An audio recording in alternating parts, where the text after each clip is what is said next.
Otakuology Podcast with Otaku Mike and Jen Graves.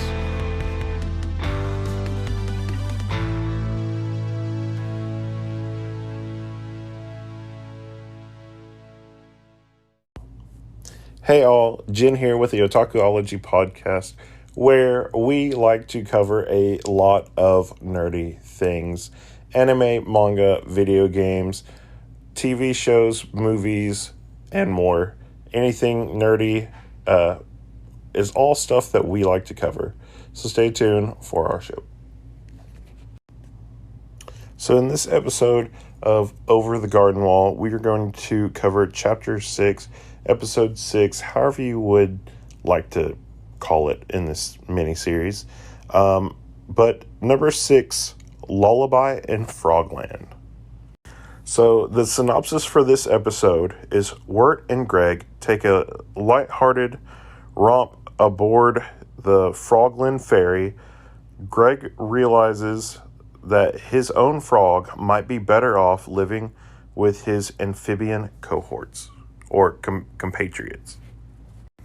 So in this episode, from the beginning, from episode 1, we have kind of one of the little things that show Adelaide sewing with a pair of scissors that look like a crane or some kind of like kingfisher.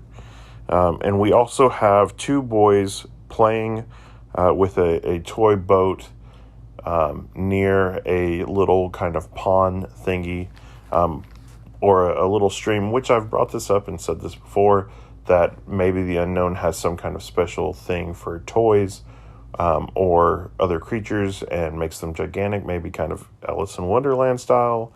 Who knows, but we will cover that later on in the episode. So as this episode starts, we find that Greg, Wirt, and Beatrice have all made it onto the Frogland Ferry and are riding the boat down to where they need to go to find Adelaide. Now, if you remember from the last episode, they did need 2 pennies actually to get on the ferry and everything else, and that now, for whatever reason, they have magically gotten on. We find out shortly after that, though, that Beatrice brings up that basically they snuck onto the Frogland Ferry without paying, and shortly part of the frogs that are the people on this boat are actually trying to go and capture Wirt and Greg to basically kick them off of the boat. We also find out there are a little bit of kind of weird moral issues that now that the frog that they've been carrying around this entire time is actually naked compared to the other frogs that are here, which I think that it's kind of a little funny part for that basically he's cold because he's not wearing clothes. And that's just another thing stretched out from Greg for this animal.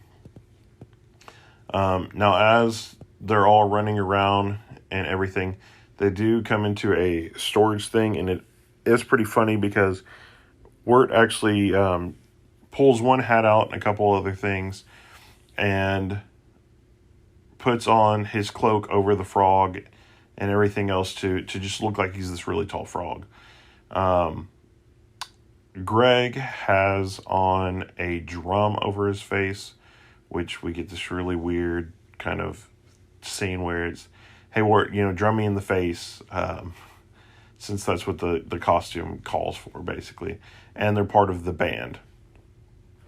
So they start going with that. At some point, we find out that Beatrice is trying to kind of get them kicked off the boat, which is a little weird since she's been gung-ho since we've met her about them going somewhere, meeting Adelaide, and doing all this other stuff for some odd reason. Now, what we get at this point, though, is we find that they've hit one of these frogs by accident and have knocked over the bassoon player to actually cover whatever. So from this point forward, we have this, and Beatrice has actually told them, hey, Wirt, you should actually do that. I know you said that earlier that you played the clarinet, but since you play that, you could totally play the bassoon and everything else. Don't worry about it. And she actually says this, and we see it on her face. She says this in terms of knowing that if he screws up, that they'll get kicked off the boat. So that's what she is actually hoping for with this whole thing, is that Wirt will actually play this and get them thrown off the boat so that they can't continue their journey to Adelaide's house, which does turn into a big thing. Now, in the middle of that, she does kind of tell him that he should just go ahead and try it. And unbeknownst to everybody else, this actually turns out to be a really good thing. And Wirt takes her telling him to try it as being a hard, trusting friend that's saying, hey, you try this or whatever, and I'll stand beside you no matter what. So we do have a problem with that. We also have where the frog is a singer, which it's another thing. I kind of wonder if the frog is almost like some kind of a weird sentient being in itself, because he stands up to sing, and we've actually seen him play the piano for the opening, a couple other things. So, I mean, most of that stuff I feel like goes all together. And knowing that he's been the singer for part of the songs all along, which is kind of a little funny thing to know that about our little frog with so many different names. So we have all the frogs basically loving this song, loving Wirt's bassoon playing, as well as everything else. Him being naked doesn't even matter anymore. How the boys do all this other different stuff doesn't exactly matter anymore, because all of these frogs are loving the singing and the bassoon playing and everything else, as well as they are also kind of taking into account that for what it is. So part of the frogs actually try to sign our frog, that's what I'm going to call him, I guess, for at this moment. They're trying to sign him up for a record contract. So it is kind of a little bit of a weird thing with how this episode unfolds a little bit. We do have, though, where all the frogs are getting off, and it almost seems like it's supposed to be a hotel kind of thing, like where you're staying at, but it's a big mud puddle for them to sleep in. So we do get kind of a weird thing. But in this instance of them trying to find where they can sleep at in these mud piles, one that's, comfy and all this other stuff, and all the frogs getting off the boat instead of sleeping on there, we also have this part where Beatrice actually flies away. Now, Wirt is still awake enough to know that, and he actually goes and tries to track her down wherever she's going, and it just kind of has this weird kind of turn of events that we didn't exactly see coming, is that Beatrice went to Adelaide's house, because obviously she wasn't that far away. And Adelaide tells her what she wants. Adelaide wants a big, strong child to help her move and do this other stuff, and just somebody to kind of control. Which Beatrice does remind her that she is a child herself. She wants to throw herself on the chopping block to save Wirt and Greg. And we actually have this part where she tries to do that. She tries, happened early in the episode. She's been trying to get them kicked off the ferry. She's been trying to get them to not follow her. She tried to wait for them to fall asleep, and so that she could leave and trade herself, as well as a bunch of other stuff when it comes down to it, of her taking their place and still saving her family. So she does say, as I said, that Adelaide can have her, not to worry about anybody else, and that she'll do what she needs her to do for her. Which we do see this, that now Beatrice is friends with them. Beatrice has started to care for them, and doesn't want harm to come to them. So that's kind of another weird side quinky dink that we have there. I also think it's pretty funny when we start thinking about it, when they really see the beast here and there. Beatrice has kind of talked to them about it, but Beatrice is never really around when anything with the beast actually happens. So we do get a little weird part for that. But we do find out that Adelaide is basically an envoy for the beast.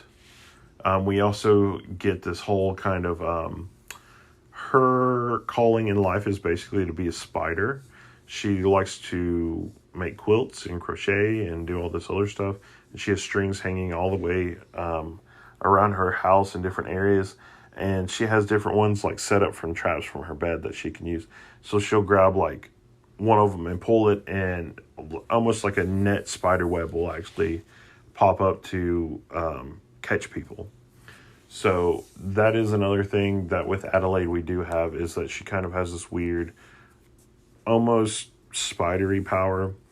And another thing that was a good point that I actually found out with this is that whenever Adelaide says in the episode for Beatrice to basically close the window or the door and everything, she'll let in cold air and she'll catch her death.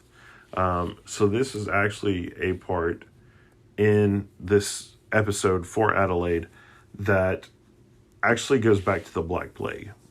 So going forward a little bit, Beatrice does push the window open to where the night air is coming in.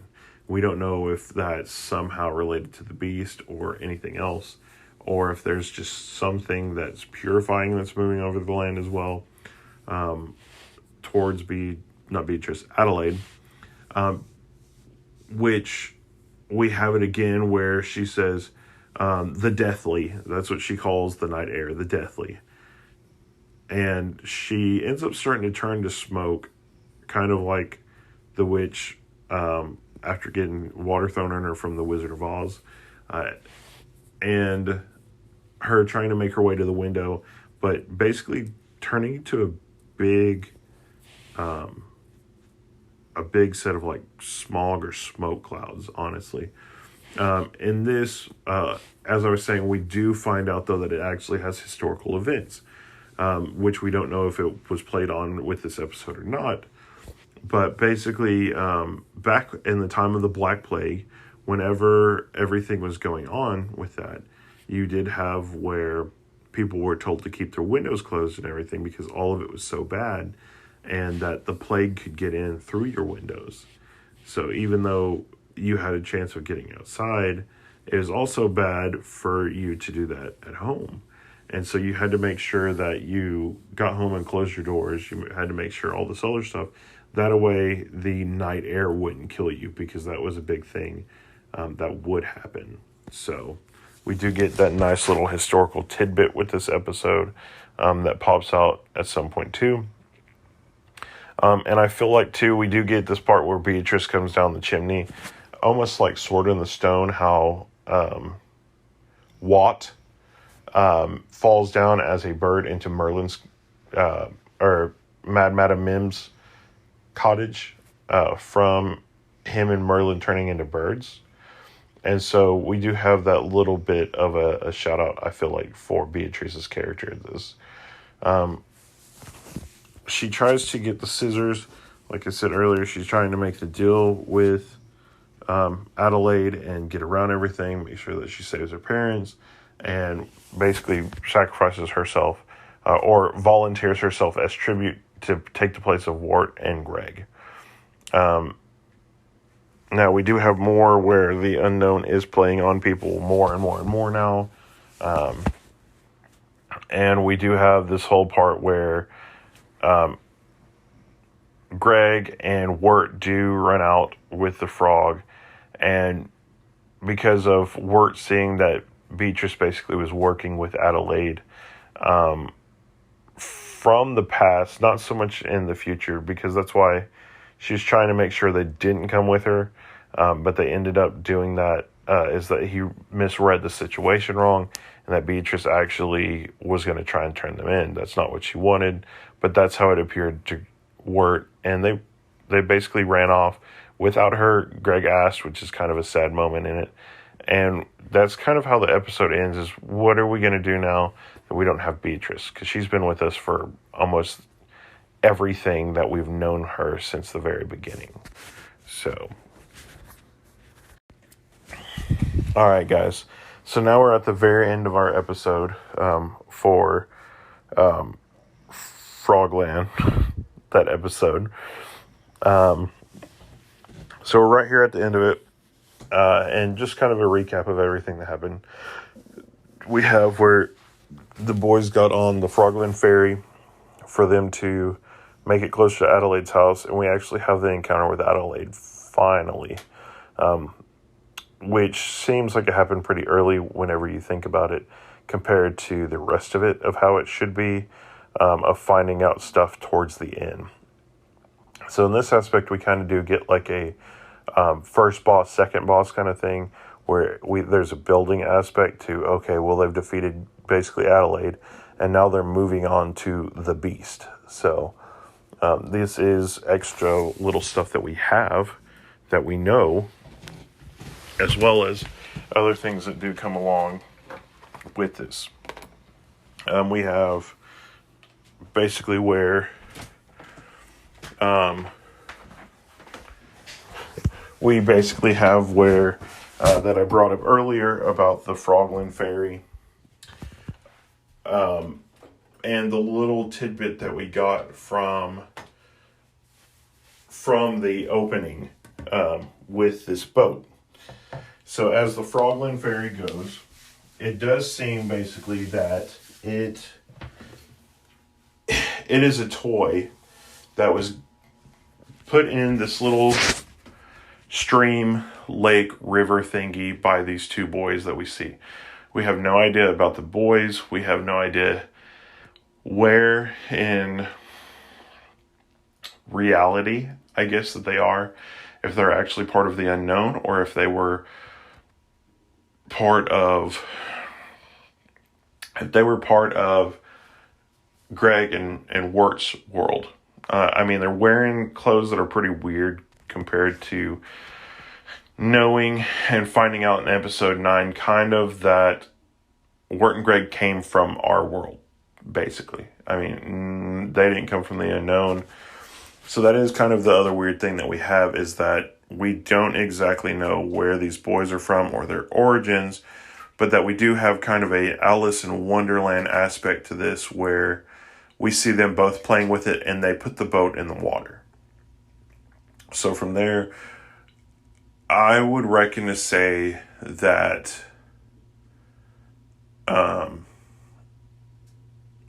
that everything with the ferry, that the ferry has grown. That the Frogland Ferry, the boat, has actually grown to that size. Which, as I said before, we do have the aspect of how when the unknown has stuff, there are weird things that happen and occur to it. That's just kind of a given. So I kind of wonder if the boat got Alice in Wonderland and it grew in size for us to know about this later on. Who knows? But the other thing is, if that's not true, then all the frogs that are there had to have gained some kind of a size, some kind of a human-esque livelihood style, because they're all dressed up, they're all riding the ferry, they're all waiting to do all the stuff, and it is kind of weird when it comes down to it of, are they normal frogs? Did Wirt and Greg basically shrink at some point to get on the ferry? Some other stuff like that. It just doesn't exactly all make sense to an extent of anything other than the boat basically growing in size once it got into the unknown. And I mean, we have no idea. We have no idea if it's just the unknown itself. We have no idea if it's the beast. Anything else like that. There's just not a lot of telling for us to know. So I really just kind of wonder what that aspect is. If we find out, oh, well, they shrunk. Well, then is everybody shrunk? Or, oh, no, the boat got bigger. Okay, well, what happens from there? What happens after that? So we do get that aspect of this whole episode with that, of just where does part of the power come from? What happens? And can we always count on everybody to be there? Can we count on basically that the characters will always be there, that they'll always be able to help out in some way, and things such as that, basically. Now, going into that and finishing up that first part of the episode, we do have where the frog could get a signed contract and denies it, because he wants to stay with Wirt and Greg, which is somewhat understandable, because who knows what would happen if he did end up going through this wormhole or whatever at the end of the other side of the stream. Maybe it's one area, maybe it's two areas, who knows? Maybe there's an inlet, maybe there's an outtake area, who knows? But we get that episode, or we get that part of how everything happens at the beginning.